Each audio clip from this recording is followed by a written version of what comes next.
Hello there, Marvin Kilborn back again. I'm a retired public school teacher. In my last video, I titled Louisiana Sucks.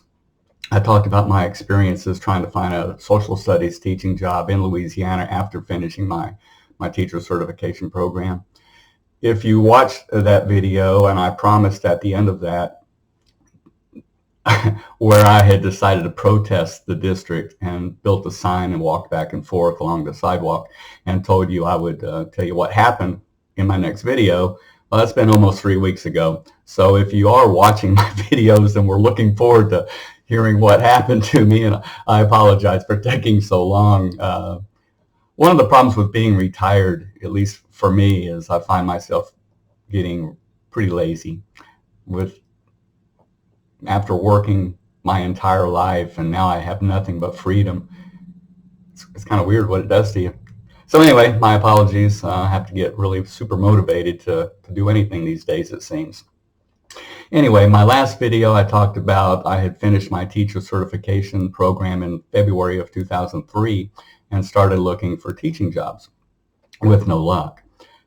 In my Louisiana Sucks video, I talked about how I had written letters explaining my plight and how districts were breaking the law and not hiring teachers, certified teachers.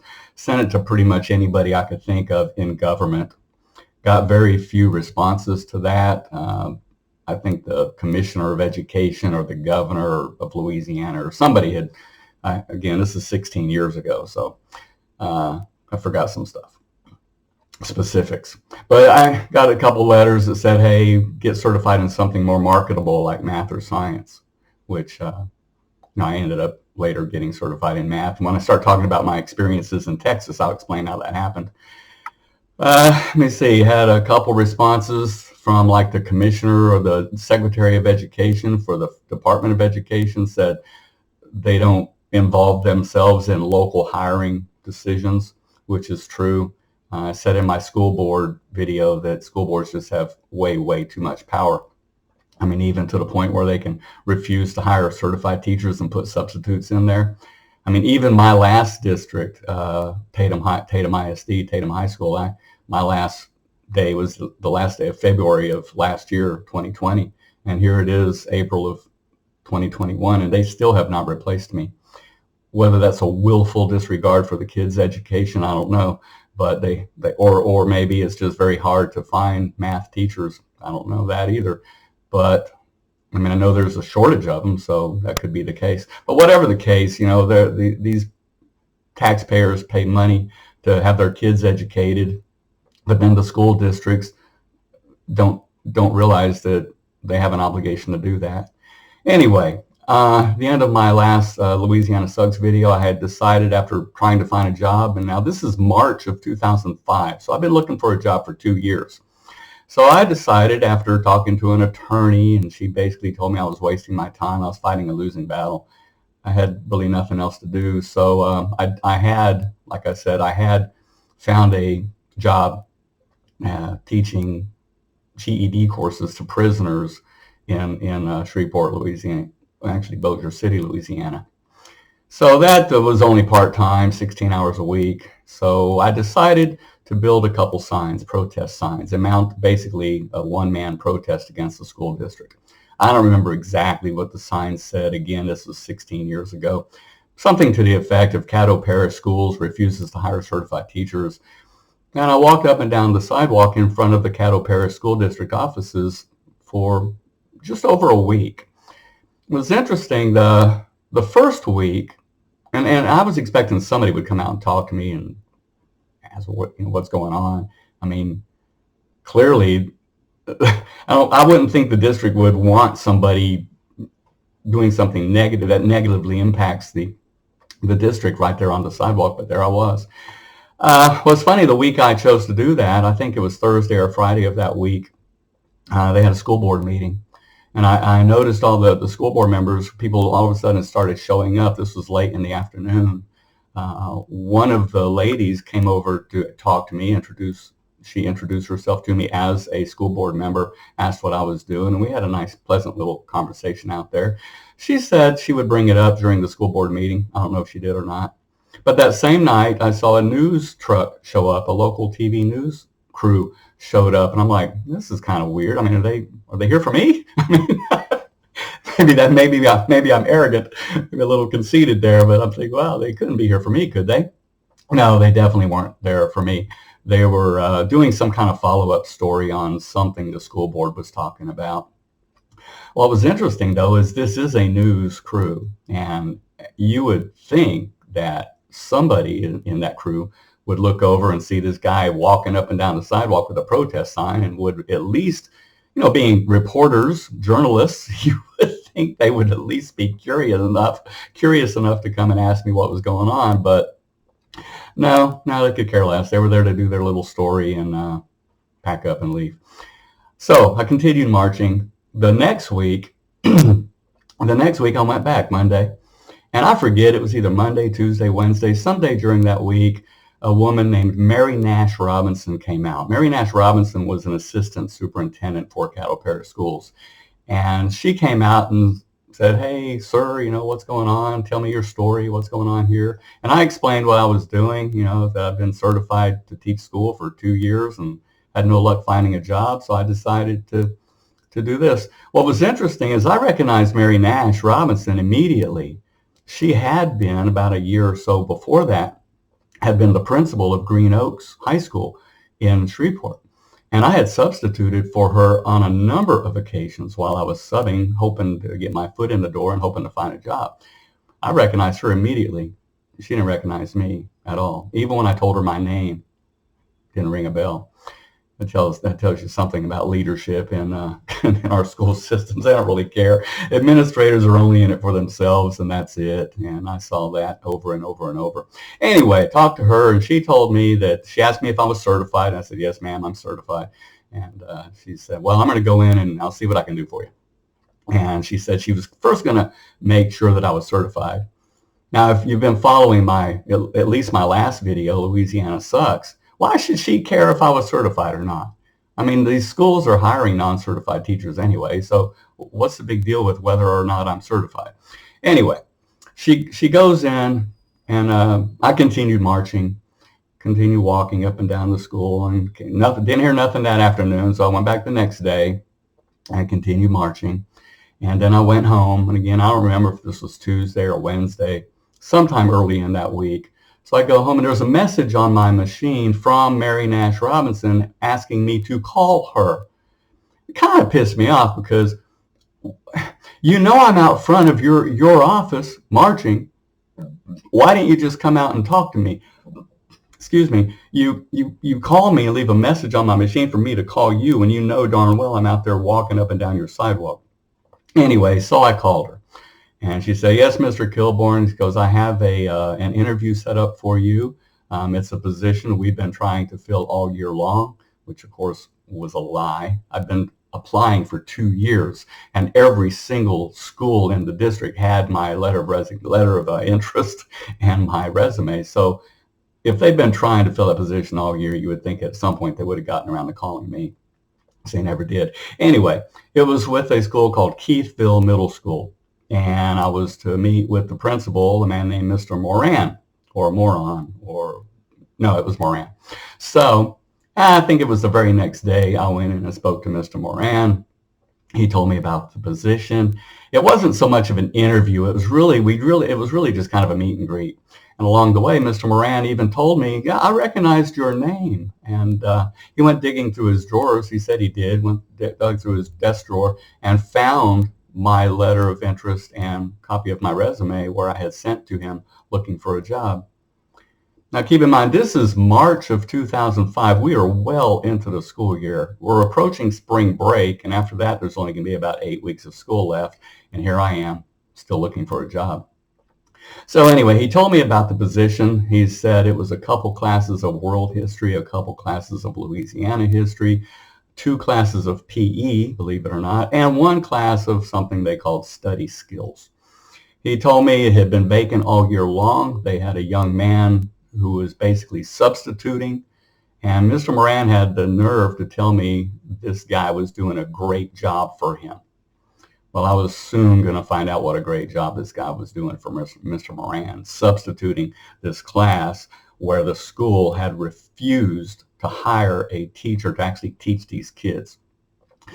Moran told me, he said, what I'd like you to do is come in tomorrow and just shadow this guy named Leroy. Leroy was the guy's name. I wanted me to shadow him and just kind of go through his day with him to see exactly what he does. So I agreed to do that. And Mr. Moran said, do that, and then at the end of the day, tell me whether you want the job or not. And oh yeah, going back to Miss Moran, Miss Mary Nash Robinson, when she talked to me on the phone, she told me, Mr. Kilburn, if you accept this job, I promise you will have a job next year. And I said, well, how can you promise me that? She goes, well, you're a certified teacher. If you accept this position, I promise you will have a job next year. All right. So there's some incentive for me to take the job. Anyway, so back to Keithville Middle School. Moran tells me he wants me to come back in the next day, so I do. I arrive early. I go up to the classroom. This guy Leroy is already sitting there. I mean, we're only talking a few minutes before the bell's going to ring. Leroy's up at the front of the class, just sitting behind a desk, and he's got a computer, and he's playing on a laptop computer. One thing I noticed immediately, all the desks, I mean, there was no organization, there was no seating arrangement. All the student desks were just all crammed back to the back of the room, just clumped all together. There was garbage all over the floor. There was empty chip bags, candy wrappers, Coke cans. The room was a mess. I would later find that it was so horrible all year long that even the custodians had just refused to clean it. I said, we give up. We're not cleaning that room anymore. That's part of why it was such a mess in there. On the board, there were assignments on each corner of the blackboard. There was one assignment for the world history students, and then there was another assignment for the Louisiana history students. Later, I would find out that Leroy didn't even do that. This was another teacher would come in every morning and just assign the kids pages in the textbooks to read and maybe certain questions they needed to answer and turn in, presumably. But that was all it was. So the bell rings, the kids come in, they all just go and sit in their desks. Leroy doesn't even welcome them, doesn't tell them good morning. The kids don't say much to Leroy either. He's just up there. It turns out he's playing solitaire on his laptop computer all day long. And the kids don't do the work. They just sit there and they're talking and eating their chips and drinking their Cokes. And it's just a playtime. It's not class for them. So again, all year long, these kids had not been taught Louisiana history, world history, or nothing. It was insane. And Moran had the nerve to tell me that this Leroy character had been doing a great job for him all year long. Well, I talked to Leroy. It turns out Leroy, not only was he not a certified teacher, he wasn't a college graduate, and he also wasn't even a high school graduate. He'd been a high school dropout who later, he told me, could have been lying, told me he actually got his GED. So this is a guy who is in no way, shape, or form qualified to be running a classroom or teaching, which he wasn't teaching anyway. But they hired him to sit there and do absolutely nothing. Well, you talk about pissed. I mean, certainly during the 2 years I'm looking for a job, there were many times where I just got super, super pissed off. Well, now I'm really pissed. You know, you got people out there, including myself, looking for work, looking for a teaching job, and this clown is being paid 40, 50 bucks a day to just sit there and do absolutely nothing. It's ridiculous. Anyway, and then it was third and seventh period is what it was now. I remember third period and seventh period was this PE classes. So I followed Leroy down to PE, and there, all he did there was grab a golf club and just walk around with his golf club. The PE teachers actually handled whichever students were assigned to Leroy. I wouldn't find out which kids those were until the next day. But basically, he did nothing. So basically, this guy's being paid, I think at that time it was 50 bucks a day, to do absolutely nothing all day long, but just sit there and play solitaire on his laptop. Ridiculous. Anyway, so I go through that, and at the end of the day, I went and told Mr. Moran, yeah, I definitely want the job. I mean, at this point, I would have really looked stupid if I turned the job down. I've been begging for work, begging for a teaching job for 2 years. There ain't no way in hell I was going to turn it down, even though it was a really, really crappy job. I mean, it really was. 4 preps and study skills and PE as a social studies teacher. No, not an ideal situation, but I accepted the job. Uh, I want to say this was Wednesday or Thursday, and it was only 1 or 2 more days until spring break. So I basically just used those 2 days to kind of get to know the kids, set up a seating arrangement, meet and greet, explain classroom expectations. I mean, just things that I was going to expect once we got back from spring break. Of course, we also had state testing coming up too, so that was going to take a few days. Fortunately, since this was before spring break, I had the entire spring break period to actually create and write my lesson plans for 4 preps: World History, Louisiana History, PE, and that Study Skills class, which turned out to be pretty much of a joke. So anyway, that's the gist of it. I accepted the job. Certainly it was challenging. Keep in mind, this class was the kids' classroom. They didn't go in there to learn anything. They hadn't been taught anything all year long. So it was their room to just play and have fun and just relax. So now I'm going to come in with only 8 weeks left in the school year and actually trying to teach them something, which I did, and I did to the best of my ability. Some strange things is in my 8 weeks there, no administrator seemed to care. No administrator ever came to visit me in my classroom.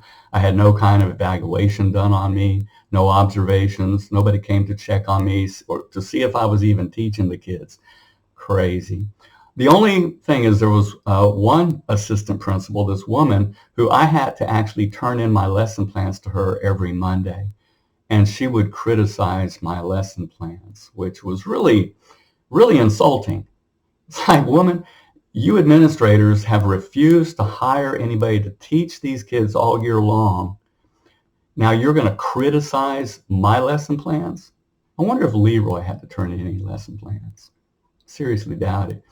It was just nuts. Also, one thing I did notice too was my kids, my students, were really unruly. Now I realized part of that was just because they hadn't had a teacher all year long. But a couple of the PE teachers and one of the other teachers had also told me no, they were bad because it was purposeful. They intentionally gave all the least desirable kids to Leroy. So, well, they're not teaching them anything anyway. So let's just give all the badly behaved kids, the kids that are causing problems, we'll just give them all to Leroy. So that's how I ended up with basically the least desirable kids in the whole school. But it went up good. Like I said, did the last 8 weeks, finished up, and was really hoping it would lead to a permanent position. One thing that was funny was the young guy that taught right next door to me. He taught, I think, 6th grade U.S. history or something. I forget what he taught, but that's all he taught all day long. And he also, believe it or not, he was not certified. So I thought, well, hey, maybe I can have that job. Now, I was basically a repeat of what I experienced in Turner Middle School. The principal told me, no, you can't have that job because he's from my alma mater, Ole Miss. I guess this kid graduated from University of Ole Miss, whatever that is, Old Mississippi University. So this kid was going to get to keep his job because he was actually in a teacher certification program. Anyway, I finished out the school year. I actually called Mary Nash Robinson, and she asked how it went. I said, it went well. I finished out the year. And I said, well, where am I going to be working next year? I said, Mr. Moran has already told me I can't have that position next year. So where am I going to be working? She goes, what do you mean? She goes, well, man, you promised me a job if I accepted this one. She goes, no, Mr. Kilborn, I never promised you a permanent job. But good luck to you finding one. Well, there you go, Louisiana. So anyway, that was it. The following, I forget exactly what it was, March of 2006, my wife and I moved to Texas. So my next video, I'll talk about how much luck I had finding a social studies job in Texas, and hopefully it won't take me 2 or 3 weeks to get around to that. But for hanging in there with me and watching my videos, I certainly appreciate it. Feel free to subscribe, leave a comment if you'd like. Until next time, thank you for watching. Bye-bye.